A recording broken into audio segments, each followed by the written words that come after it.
So I want to welcome you to our Greystone Community Impact Luncheon. It is sponsored today by Mercer University. For those who don't know me, my name is Gil Strauss. I'm the chairman of the board of directors for the Chamber of Commerce, and I'd like to personally thank you for joining us today. If I could, to begin, I'm going to invite Paul Zakos up. Hopefully he's not in the middle of trying to get his food. Somebody save his spot in line for him. Paul, if you'll come on up. Paul is with the Zakos team. He's going to lead us in our invocation and pledge. And while Paul comes up, I've got a second. If you find any keys that are not yours, somebody has lost their keys, if you could turn those in to the desk up front where you signed in, that would be great. Somebody's missing keys, so if you find some keys that are not yours, please turn those in. With that, Paul, come on up. Good afternoon. Hope everybody's doing well. So I wanted to first off thank all you for showing up for my anniversary luncheon. Today is my 31st wedding anniversary to my lovely wife, Dee Dee. So y'all know Dee Dee. So just make sure you tell her that she hit the jackpot. All right. And I'm excited about Mr. North, too, speaking today. I think he got second or third place in a dance contest recently, so congratulations to you, too. Good. All right, so let us pray. Lord, thank you for this beautiful day you have provided for us. We look to you, Lord, for forgiveness and understanding. Let us gather here today as one people, all equal and loving. We know your hands are everywhere, and we look to you for guidance. We continue to pray for our local leaders, national leaders, and the many people in our nation. We pray for the people in Haiti and for our brothers and sisters in the Middle East. We ask that you place your peace and comfort upon these nations. Bless this meal we are about to receive to nourish our bodies. It is in your name we pray, and all God's people said, amen. Pledge. Can you stand for the pledge, please? I pledge allegiance to the flag of the United States of America and to the republic for which it stands, one nation, under God, indivisible, with liberty and justice for all.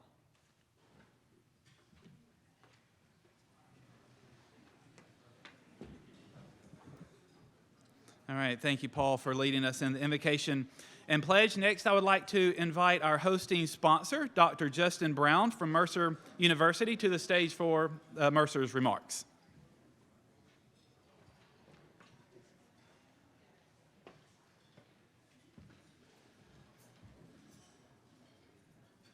Well, thank you, Jill, and the Chamber for hosting today's event. By the way, if you haven't already, I want you to encourage to check out the 21-day Racial Equity Challenge that's underway with the Douglas Chamber in partnership with United Way of Greater Atlanta. It's a great educational program that is all online, and we really appreciate the effort. Well, good afternoon. What a great day. As an educator, I'm really excited to hear what is happening at our public schools, both locally and statewide. And for all the educators in the room today, I want to applaud your efforts online or hybrid or face-to-face, or if you're a parent, you know it's not been an easy endeavor. As Jill mentioned, I'm here at Mercer University where I serve locally at the Douglas County Regional Academic Center as the center coordinator. And we offer degree programs for bachelor's as well as graduate offerings for working adults and post-traditional students. And I'm happy to report that despite the struggles over COVID-19, we've experienced increased interest in our programs. Last fall, we experienced record enrollment, and we expect to set another bar when we start for our fall classes on Monday. Two of our esteemed faculty members who live in the Douglas County area are here with us today, and I want to quickly recognize them. Dr. Elaine Thurman from the Tift College of Education. I see Dr. Thurman. As well as Dr. Elizabeth Chapman from the Stetson Hatcher School of Business. We also have, representing the College of Professional Advancement, Myron Randall. Many of you know Myron. He is our graduate director, for admissions in the School of College of Professional Advancement. And then we also have Matt Edmonds. He is our graduate director in admissions for business. Where's Matt? Somewhere? There he is. All right.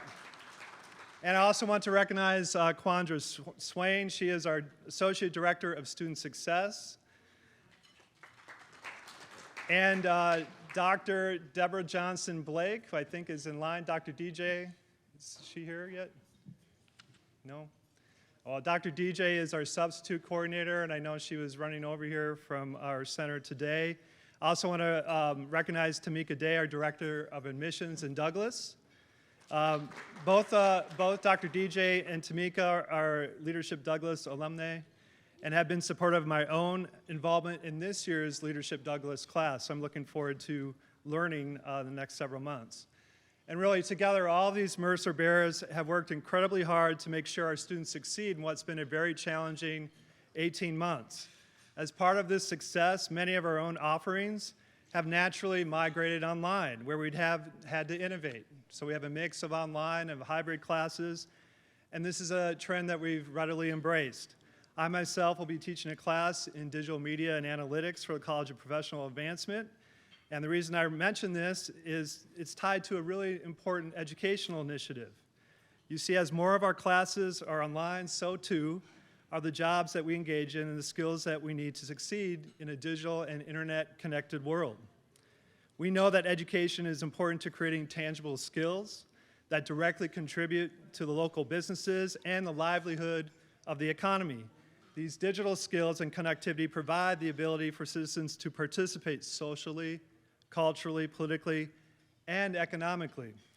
So at Mercer Douglas, we are creating the Workforce Innovation Lab, the WIL. And the WIL's focus is on workforce development and has 4 cornerstones that I want to quickly mention. First, the WIL will be a co-working space where entrepreneurs, freelancers, contractors, and small businesses can come and utilize to collaborate. We also will offer professional skills training so that if you need to brush up your career skills, we'll have interviewing, we'll have resume workshops, how to use LinkedIn, as well as how to network online. Also, we want to offer a space for soft skills training for local businesses so that they can brush up on their skills, and also just a meeting space, whether it's a business or a local organization. And last but not least, we want to offer a space for digital media literacy workshops to develop skills for those who are less connected. The WIL will start with the reconfiguration of 2 of our classrooms with a state-of-the-art modern space during this academic year. And we are looking for businesses to partner with us to help support this endeavor and to make a meaningful impact on our Douglas County community. After all, Mercer's motto is to teach, to learn, to create, to discover, to inspire, to empower, and to serve. And so we hope you join us in this endeavor. Thank you for your time. Please enjoy the pens that you have and your lunch, as well as the talk from Superintendent Trent North and Georgia Department of Education Chief of Staff Matt Jones. If any of us can be of assistance, please reach out to us. Whether it's about the WIL or admissions, we are here to help you. Thank you.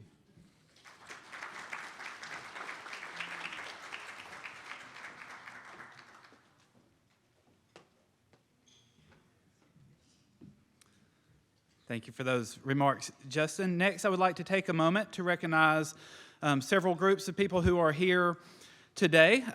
If you are in any of these groups, in the interest of time, I'm just going to recognize several groups as a whole, if that's all right. So if you're in any of these groups, will you please stand? Our elected officials, chamber board members, visionary partners, chairman circle members, and chamber diplomats. Like half the room's about to stand up. All right, thank you all for all that you do for the chamber and for our community. Next, I'd like to take the time to recognize our chamber members who were selected as Douglas County Sentinel's 2021 Reader's Choice Award winners in their respective categories. If you are a Reader's Choice Award winner, will you please stand to be recognized?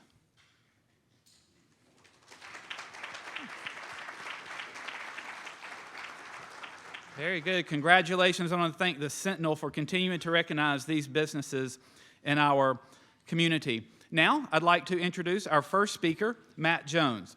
Matt serves as Chief of Staff for the Georgia Department of Education under State School Superintendent Richard Woods, overseeing day-to-day operations and ensuring alignment with the agency's vision and strategic priorities.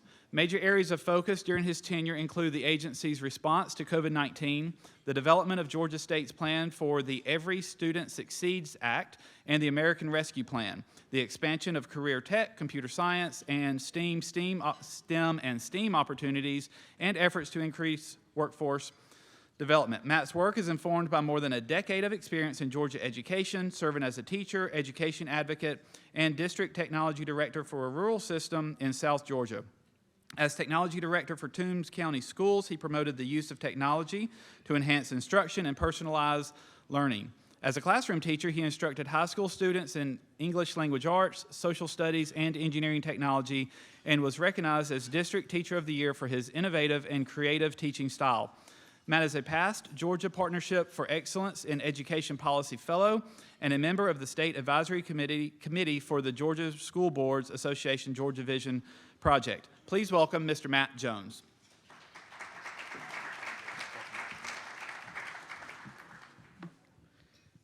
Good afternoon, everybody. I apologize for that intro. They would only allow me to use 3 education acronyms in there, so I apologize for that.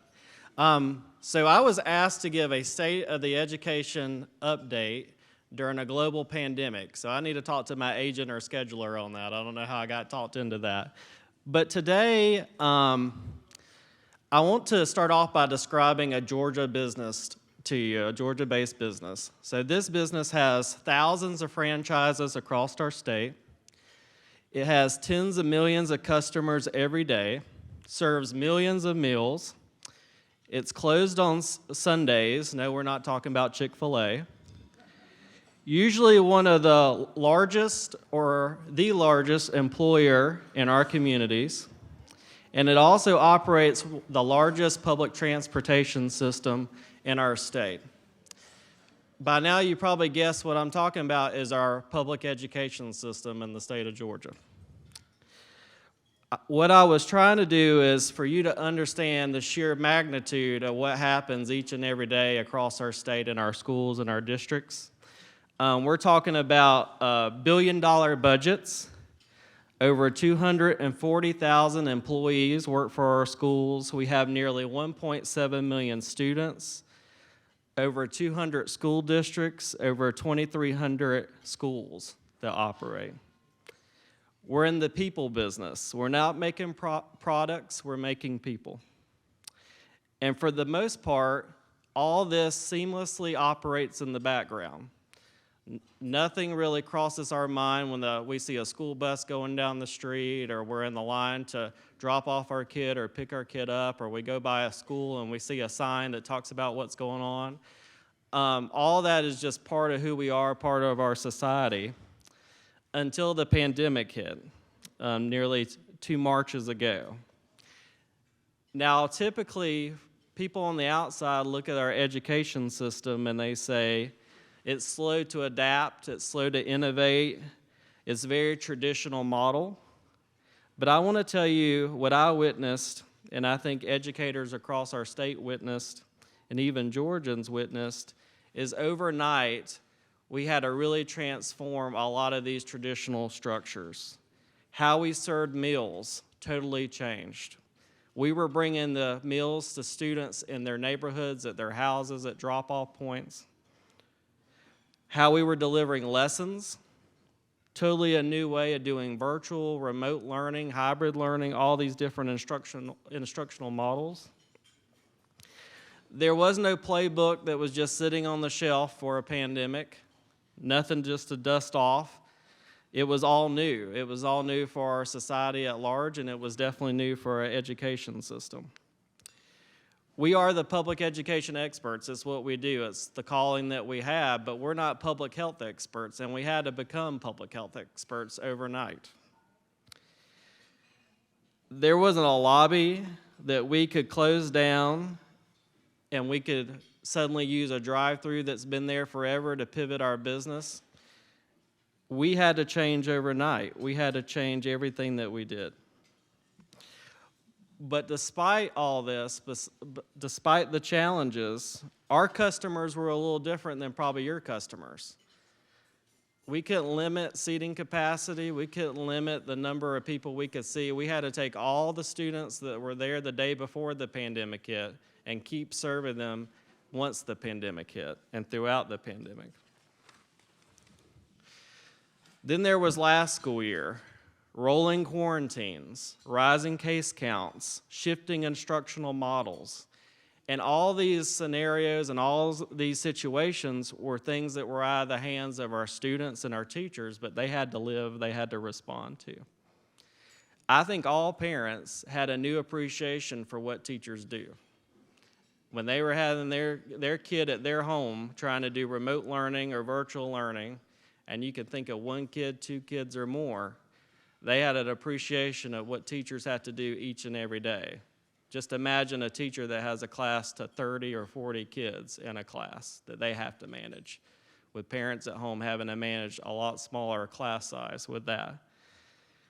They also, the community had a renewed understanding and I think appreciation for our schools as cornerstones of our communities. Teachers, for the first time, could see into the homes of their students, the good and the bad and the ugly from that experience. They could see firsthand through a video where their kids came from. And I think there was a lot of lessons learned from that experience. Teachers had to teach in person. They had kids coming to them in classrooms that were social distancing or students that were choosing to come and families that were choosing to come in person, while at the same time having to teach students that were joining virtually, at the same time trying to meet kids that were having health issues due to COVID, and at the same time having to look after their own kids and try to figure out their own education. You had teachers that were trying to juggle 3 or 4 different jobs at the exact same time. Many of these jobs that they had no prior training in, that they were expected to be experts in. I ask you to think about all the Zoom meetings that you were involved of. How many times we forgot to undo the mute button? How many times there was an issue with our video, our camera, our microphone, all the little blips that happened that was just a part of this new life for us. Now imagine you're a teacher doing that 8 hours a day continuously to serve the needs of your students. That was the burden that our teachers were doing. And they largely were stepping up. They were doing the best they could to meet the needs of their students. They were doing meetings with parents through FaceTime. They were showing up outside of houses and talking to their students through windows and on phones. They were doing everything possible to meet the needs of their students. So where do we go? What do we learn? And what is the state of our education system? When all this hit us in March, and I think we'll remember that time for the rest of our life, the superintendent, state school superintendent Richard Woods, released a column talking about we need compassion over compliance. We showed at a staff meeting at the Department of Education 2 slides. One slide was a hurricane coming with a speed limit sign. The other slide was the traffic from Savannah when a hurricane comes. The point of those slides is to show during normal circumstances, normal expectations and normal rules apply. These were not normal circumstances. These were not normal expectations. It makes sense to follow the speed limit during a normal situation. It doesn't make sense to follow a speed limit when a tornado is coming. It makes sense to drive on the right side of the road in a normal situation. It doesn't when a hurricane is coming and you're trying to get out of town. All that was just to talk about how we needed to be compassionate. We have rules, we have expectations at the state and at the federal level, but we needed to be compassionate on how we applied those rules. So we went to work and we worked tirelessly to try to be there for our students in our districts. We applied for waivers at USDA so we could serve meals to students in a whole new way that wouldn't fit in those existing guidelines and regulations. We afforded districts waivers on class sizes and teacher certification on a whole host of other things so that they would have all the tools at their disposal to meet the needs on the ground. And then we also pushed federally to waive testing and accountability because we didn't think that that was the right thing given the circumstances our students and teachers were in. That students should not be marched into a school building just to take a standardized test. That student wellness and safety should be the priority during this unprecedented school year. And I think what we've seen across our districts is that mantra of compliance or compassion over compliance is something that they've embraced. And I think it's really grounded us in what I've mentioned before, that we're in the people business at the end of the day. And we need to remember where we came from and what we're about. Data is important. I know you use data every day to direct what you're doing as a business leader, but we can't as educators forget that behind the data are kids with faces and names and potential and opportunity and hope. And I think the silver lining from this pandemic is it's really grounded us into those basics on what this is really about.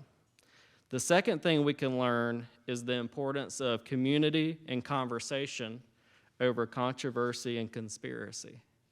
This is an opportunity in a crisis to pull together as a community. And to be candid with you, you can't expect that to happen from the federal level or the state level. It has to happen at the local level. It has to happen here in Douglas County, where it doesn't matter your background, your role, your responsibility, where your kids go to school, if you even have kids in school, you're rolling up your sleeves and working together to solve problems. I think we all love America. I do think it's the best country in the world. But let's be honest with ourselves. From a teacher perspective, America is that kid that does the project the night before, right? We throw it together. We do an excellent job. There's a reason they call us the sleeping giant, because once we get awake and get our act together and get focused, there's nothing that can stop us. And I think that's what's going to happen with this pandemic. It really gives us, and it gave the Department of Education, we touch on so many different issues, feeding kids, providing instruction, evaluating teachers. I can list a whole host of responsibilities that we had. But for one moment, we had one responsibility, and that was addressing COVID-19 and being there for our districts. And I think what COVID could do for Douglas is provide that unity, that provide that one issue that can really bring people together to solve problems. I'd also point out that how our country was established is we were rebels, so we've never done a good job with authority. So I don't think that's necessarily a bad thing, but it's kind of in our blood. But continue with focusing on community and conversation is you got to think of, there's a lot of controversial issues right now that's really focused on measures and mandates, whether it's masks or vaccines or wanting kids in school or they don't want kids in school. And what we can't lose sight of is just having that dialogue. What are we trying to accomplish? What is our shared goals? What is our shared responsibility? What is our common ground? And it's not going to be easy. There is no easy answers. That's why they call it leadership. And I know that y'all as leaders understand that, how to navigate that. Just last week, Superintendent Trent North and I was on a call with the governor. And all of them are doing everything in their power to keep teaching and learning going. They got a lot of tough decisions locally. They got a lot of tough dialogues locally. There is no playbook, like I mentioned. But all of them are committed, first and foremost, to students and teachers and keeping teaching and learning going and keeping their doors open. To be candid, the relationship that y'all have between business and your community and your school system is not one that we see across the state of Georgia. What we've seen is school systems that were engaged with their community, stayed engaged through the pandemic, could build that common ground, maybe didn't get everything right, but you had some existing relationships that you could count on. But we do have some schools that are islands, and they're isolated from their community. And quite frankly, that gap only widened when the pandemic hit us. And that leads me to my next piece, is looking to sell our strengths and continue to challenge our challenges. There's a lot to be proud of in public education, despite what we've gone through, despite the narratives. Before the pandemic, we had a record high graduation rate. We had a record number of students earning college credit in high school. We were beating the nation in ACT and SAT, steady increases in reading. We were seeing multiple measures show that we were on the right direction. And of course, the pandemic hit us. One thing I would ask right now is, raise your hand if you could think of a teacher that changed your life, that inspired you, that went above and beyond the call of duty, and that was there for you. Now just look around the room. We were quick on that. It's like if this was a award show, I think your hands would have stayed raised for quite a long time. But most of the room, I would say almost everybody raised their hand. Now raise your hand if you remember that test question or that state standard that inspired you, that pushed you to the next level, and it really changed your life. You can kind of see the point I'm trying to make. Those things are important. It's important to know where our kids are. We know earlier this week we had our Georgia Milestone Score, which is the fancy name for our state test that we have to give. And that is one measure of what kids learn and what they can do. But it is not the sole measure. It wasn't the sole measure before the pandemic, and it's definitely not a measure of what they experienced and what they learned during a pandemic. What it didn't capture was all those meals that were delivered. It didn't capture all the FaceTimes and Zoom calls that teachers did, the relationships that they built with their students, how their parents stepped up, how students tried to navigate this whole different instructional environment, and their teachers too. It didn't capture any of those things. It was a traditional system in a non-traditional setting, and we just need to keep that in mind. Our teachers right now need our support, and they have gone above and beyond. They need our compassion instead of us hitting them with the compliance. And the other part of America that we all know is we're a pretty optimistic bunch. We've been through a lot of challenges in our history, but we've always bounced back, we've always come together, and we've become better for it. And this pandemic, whether it's just in the educational setting or it's looking at our economy or lots of other sectors, is going to be the same way. Not only are we going to get back to normal, we're going to be better than where we were. And that leads me to my final piece. I think we all want to go back to normal. We all miss the handshakes and the hugs. I think we want to go back to, restaurants and seeing movies and things like that at more of a wide scale than we see before right now. But there are some things we don't need to go back to normal on, some things that weren't working before the pandemic. And I think the pandemic, as we come out of it, gives us a really good example to reevaluate and reimagine some things.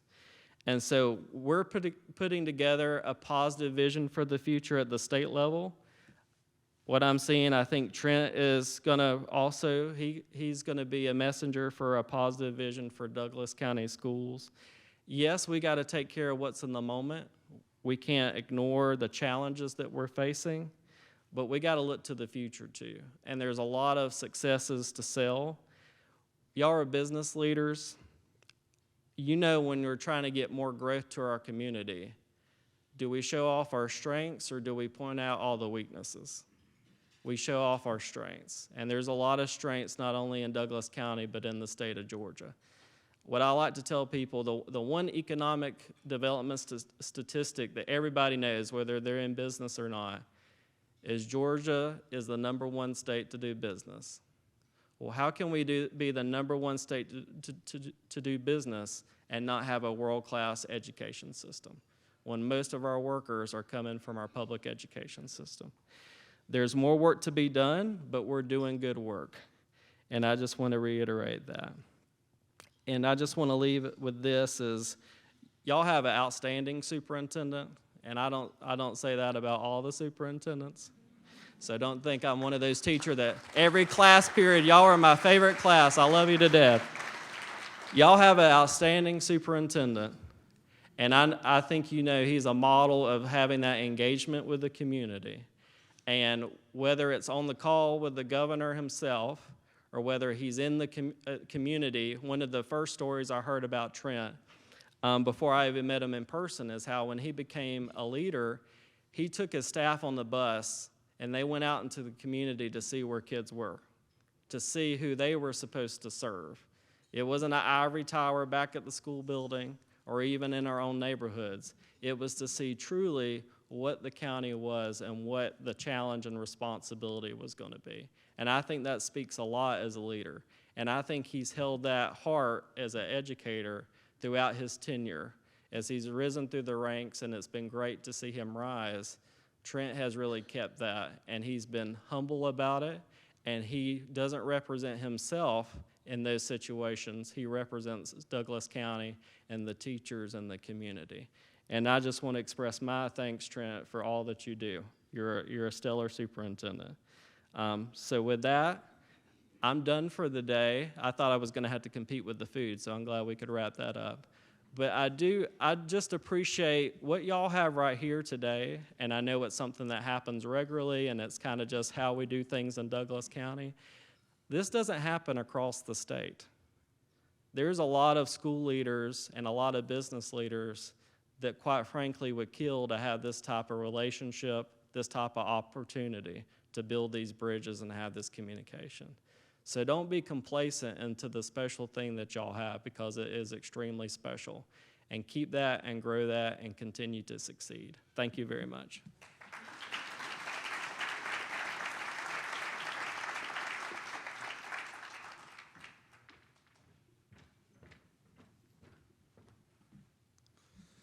Thank you, Matt, for those encouraging words from the state school system. We appreciate all that you guys do for our state of education. Next, we will hear from our very own Superintendent of Douglas County Schools, Mr. Trent North. He began his tenure with Douglas County School System in 2017. He leads the 17th largest school district in the state and oversees 35 schools, 3,300 employees, and 25,000 students. Throughout his 28 years in education, he has maintained an unwavering commitment to seeing every student excel. He is a member of several state committees. As Matt just mentioned, he's on the Governor's Advisory Committee on Education. In 2021, he was appointed to the Georgia Association for Educational Leaders, and he was presented its Vision Award for Leadership in the state. He has been recognized for his devotion to education by the NAACP, the Carroll County Times-Georgian, and other influential civic and professional organizations. He's currently a member of the Rotary Club, Douglas County Chambers Board of Directors, and you give me a mic, what do you expect? And a 2018 Leadership Douglas graduate. He also serves on boards for Live Healthy Douglas, Cobb and Douglas Public Health, and the Douglas County Education Collaborative. Mr. North attended the University of West Georgia for undergraduate and graduate studies. He and his wife, Toya, are the proud parents of two daughters, Alicia and Alexis. Please welcome Superintendent and my friend, Trent North.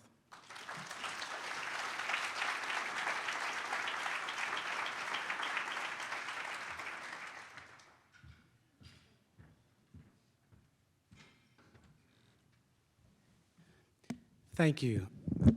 I want to first thank Matt. Matt and I have had the privilege of working together. I enjoy our partnership with the DOE, so thank you. I want to also recognize two important individuals that are here today.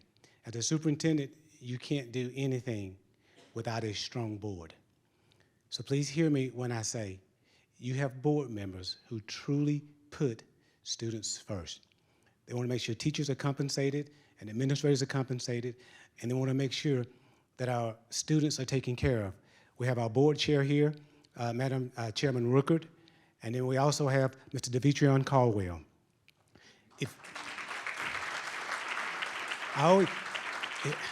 Having served in a public office as a county commissioner and working in education, I always tell people it's different being a school board member than the city council or a county commission. While they're all important, we all know that the most important things to us are our babies.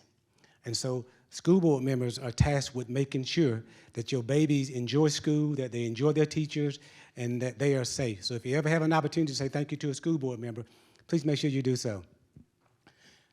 I have some of my other teammates here. If you all would stand just for me, please. If you are employed with the Douglas County School System.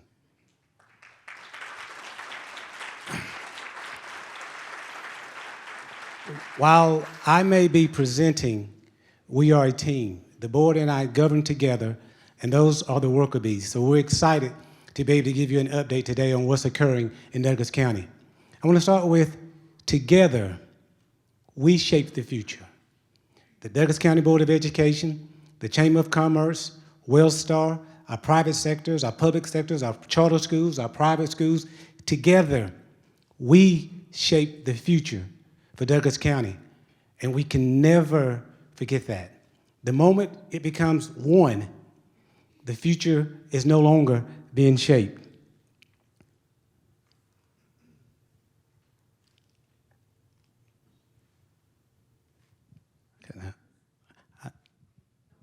There we go.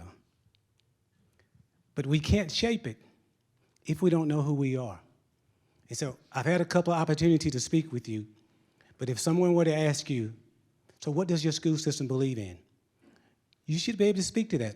You shouldn't be able to, you might not have it memorized, but you should know. Because every decision that we make in Douglas County is driven by our vision, our mission, and our guiding principles. And I'm going to take a brief moment to share those with you, because sometimes people will question, well, why did you buy that?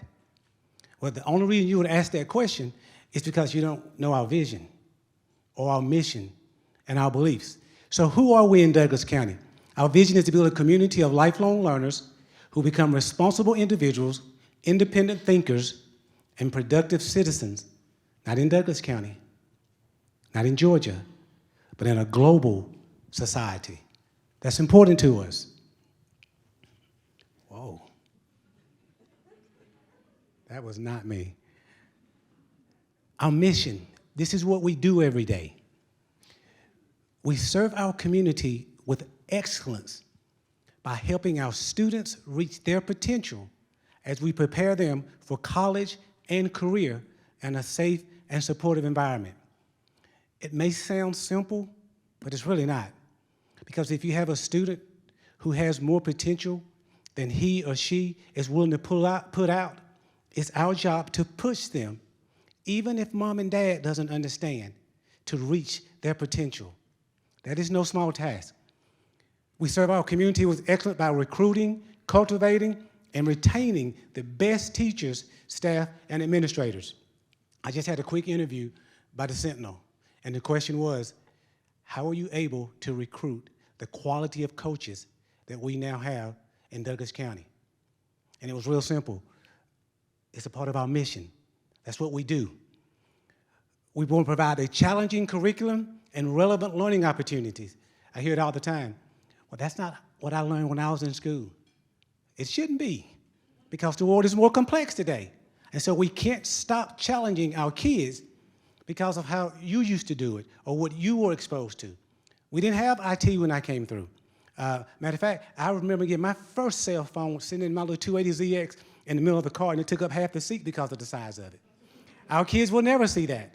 And so we owe it to them to provide a challenging curriculum and relevant learning opportunities, because we know that in order for them to be successful, they're not competing against the students sitting next to them. They're competing globally for jobs. Provide the highest quality of instructional resources and tools, and then foster a culture of continuous improvement. Here's what we believe. We believe that we must understand how children and adults learn and continue learning. We believe that we must build communities of lifelong learners. We recognize that we can't be the only organization learning. So if the school system is learning and the community isn't growing with us, there's always going to be a chasm. And so we've got to learn and grow together as a community. We believe that we must cultivate leadership potential of every employee, student, and parent in our school system. We must be creative, energetic visionaries who respond quickly to diverse and evolving issues. The media called me, and I wouldn't answer their question because we're all friends in the education.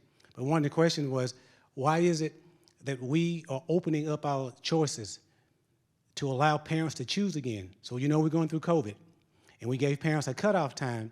You can choose in person or online. But when we changed to requiring masks, we decided to give them a second chance. And that was not an easy task. And so we had 300 plus students who decided, elementary school, middle school, and high school, that they wanted to go online. So now we've got to find teachers, we've got to create classes, we've got to create schedules, and so we're still working to make it happen. Some school systems decided we're not going to do that. We gave you your choice in June, regardless of what the data is, you've got to live with that.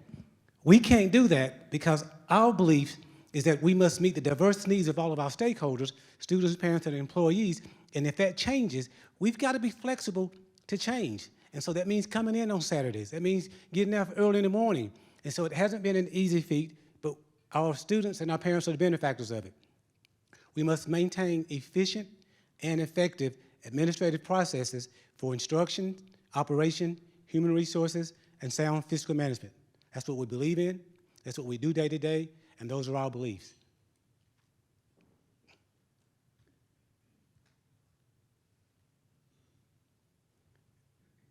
We have 20 elementary schools, 8 middle schools, 5 traditional high schools, 4 traditional schools in program. As we talked, we're the 17th largest. $9,882 is what we spend on average per student. I'm gonna get this one right in a minute. I want to talk a little bit.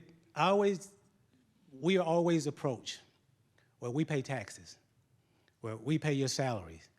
And I don't think that we understand how important school systems and public education is to every community. And so I want to spend a little time talking about that, because all those things are true. This is not me. And I don't know how to get it back. So, Miss Portia, this is why I like quality people. I'm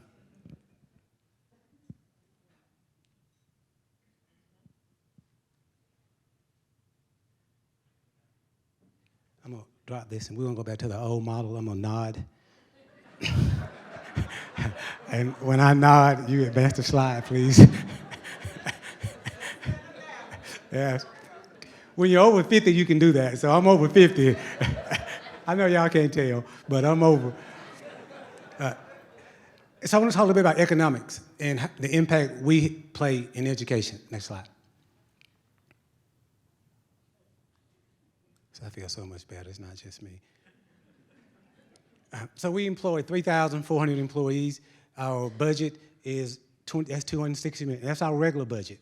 That's not our capital budget. Our capital budget could be anywhere from $10 million to $50 million in a given year, depending upon the project. Our monthly payroll is $20 million, benefits included. Next slide. And so, being the largest district, 1 out of 10 employees in Douglas County work for the school system. Well, I always get asked, how is it that a husband and wife works together? Well, if you're the largest employer and 1 out of 10 employees works in your system, then statistically you're going to have husband and wife in the same building, in the same profession. And that's not just Douglas County. That's across the state of Georgia, because in most communities, the public school system is the largest employer in that community. One of the things we're very excited about this year is we believe, the board and I, that the most important worker in Douglas County will be our teachers.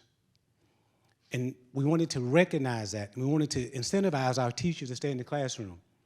And so we created a separate pay scale for teachers. And we gave teachers a 5% pay increase, and we gave everyone else a 2% pay increase. And so for a teacher, that's anywhere from a $3,000 to a $10,000 pay increase, depending upon your degrees or the number of years you've been working. That's important for us because we hired a teacher to come and work in Douglas County. And she had 3 kids. And we got her cleared through HR. She went before the board. She was approved. And when she saw what her salary was, she couldn't afford to find a home or to live in Douglas County. And so she is no longer working in Douglas County. That's not a bad thing. We are increasing our salaries, and we pay at the top of the level. But we know that the housing market across the country, specifically here in Georgia, is pretty high. When Toya and I got ready to buy a home, it took me 14 months. It took us 2 months to figure out which one, but it took us 9 months to agree to what they were asking. But this is a great community. Next slide. It's important for us to recognize that education, whether it's the University of West Georgia that's opening up a site here, whether it's Mercer, which is a hosting institution, whether it's Zest Academy, which is starting up her own new school, whether it's Harvester, we make up 9%, 9.2% of the workforce in Douglas County. And that is important to recognize. In education, we're 5th. Retail and trade is number 1, but education, we're number 5. Next slide.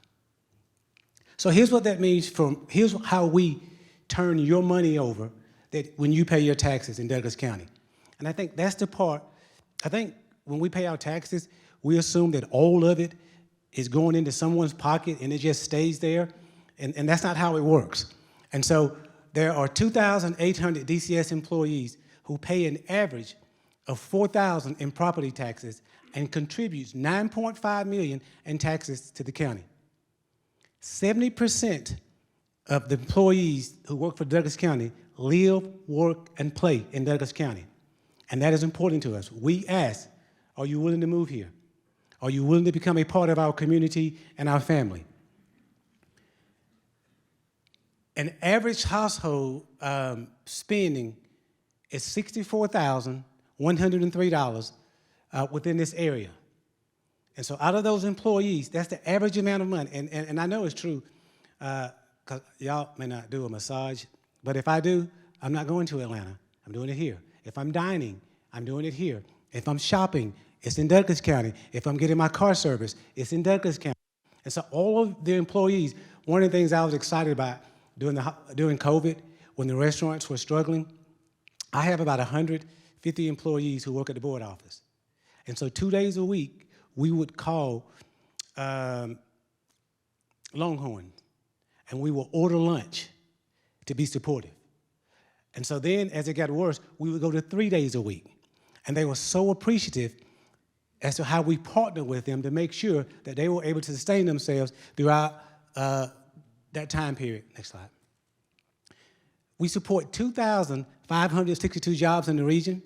We generate, Douglas County School System, $206 million in an annual economic impact.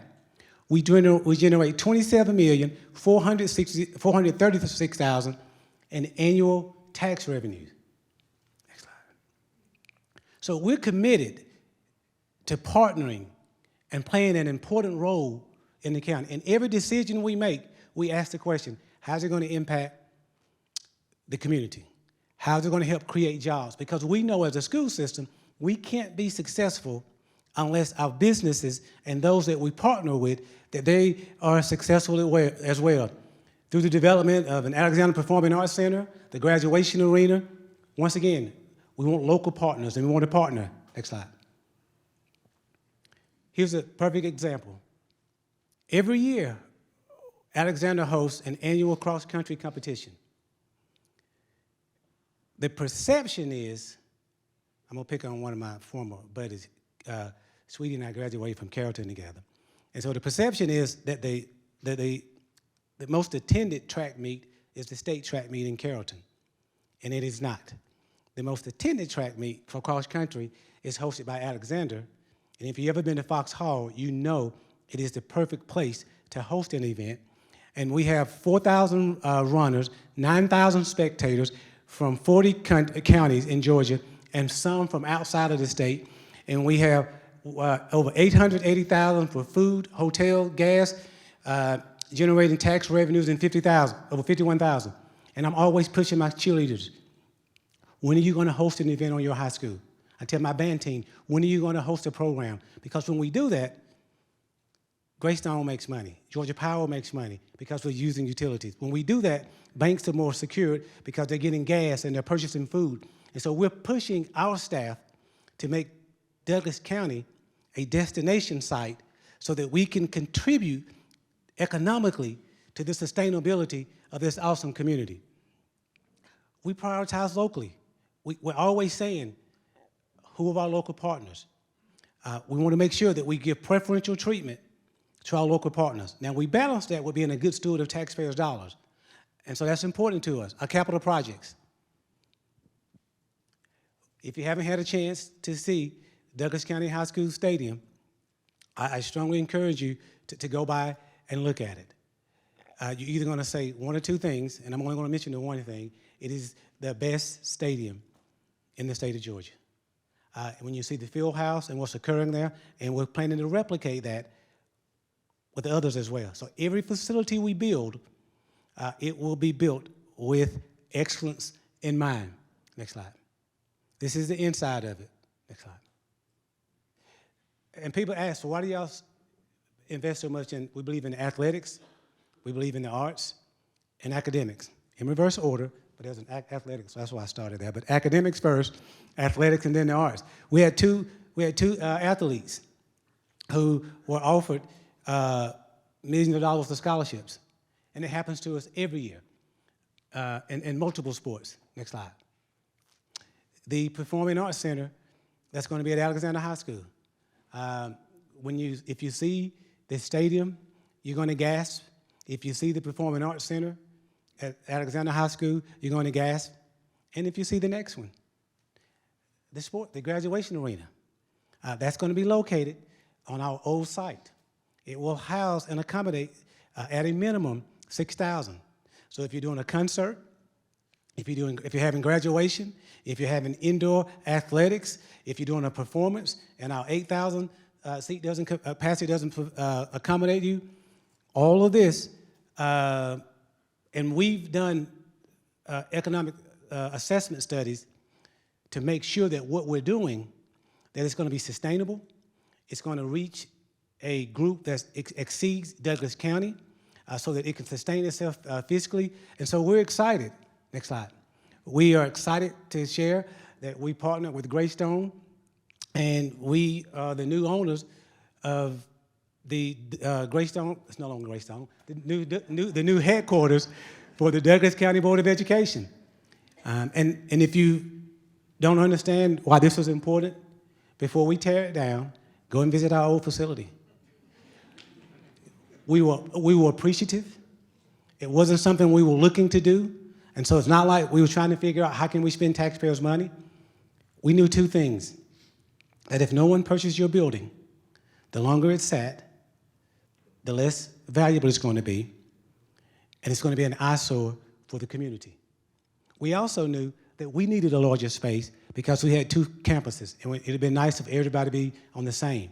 And so it was a perfect partnership between Greystone and the Board of Education.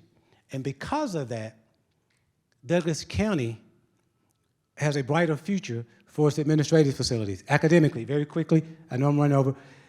I want to spend a little bit of time talking about academics. When you hear people talking about COVID, I get excited about how much better we are with COVID this year.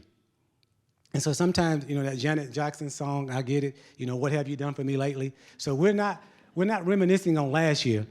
I want to hang there just a little bit. They want to, what have you done for me lately? But I want to talk about what we've done. Last year when we started school, if you remember, we had to postpone school for 2 weeks because we were not ready. And then when we started in 2 weeks, we didn't start up face-to-face.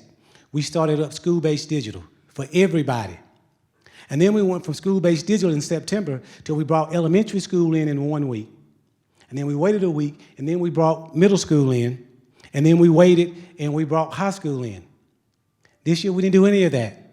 We started the first day of school on time. We started with 98% of our kids in person, face-to-face. Last year we provided instruction Monday through Thursday. This year we're providing instruction Monday through Friday. Last year we had teachers doing dual lesson. They were teaching face-to-face and online. This year we have teachers teaching either face-to-face or online. There's no sharing. And so the only consistent thing, the only thing we kept from last year, I'm not going to say it, y'all know what it is, but the only thing we kept from last year were the masks. Everything else, we've learned how to win in COVID. So we have 4 goals in Douglas County. We have 4 goals. And the board and we are unwavering on these 4 goals. Number 1 is to keep teachers and students safe. Number 2 is to not have to go to school-based digital. It is our goal to be open Monday through Friday with face-to-face as an option. Those were 2. What's my 4th one? It's on here. Go to my next slide, please, Portia. We go with to start school on time, to open up face-to-face, to not have teachers having to do dual assignment online and having them to teach face-to-face and online. And so we're committed to keeping, there are 2 school systems that have already gone to school-based digital because of COVID. We have a plan. It works, and we're excited about it. Last thing I want to share with you is, go to my last slide, Portia, just because of that. Here's what a great system you all have. Last year, we had 2,092 graduates, over $68 million in scholarship. And if you have a child in college now, you know how important that is. 518 board scholars, 10 Georgia scholars, 4 students graduated with an associate degree through dual enrollment, 895 graduates eligible for the Hope Scholarship. Next slide. We have an awesome school system, an awesome school board, and employees who are committed to not being competitive, but being the best. Thank you for entrusting your child to the Douglas County school system, and thank you for partnering with us. Our goal is to get it right every time.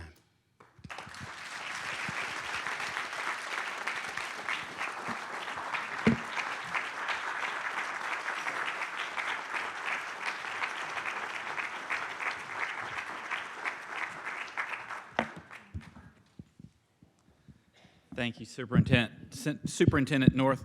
Oh, thank you. I'm not going to try to use that clicker either. Really do appreciate all that the school system does, and I can tell you, as a parent of two kids in the public school system, you guys do a great job, and we really are appreciative of everything you do. They gave me a gavel. We have a little bit of official business to take care of today quickly, so I'm going to call the annual business meeting of the Douglas County Chamber of Commerce to order. Make sure that didn't break. Our only order of business today is the confirmation of our 2022 officers and board members that you will see on the screen behind me. Yes. The nominating committee sent its recommendations to the membership for petition, and none were received. With no petitions to the contrary, the Chamber Board has accepted these nominations. At this time, I would like to ask the membership for a confirmation vote on these officers and board members. All members in favor, please say aye. Any opposed, the same sign. Hearing none, thank you, and our business is complete. I hereby close the 2021 annual meeting of the Douglas County Chamber. See how quick that was?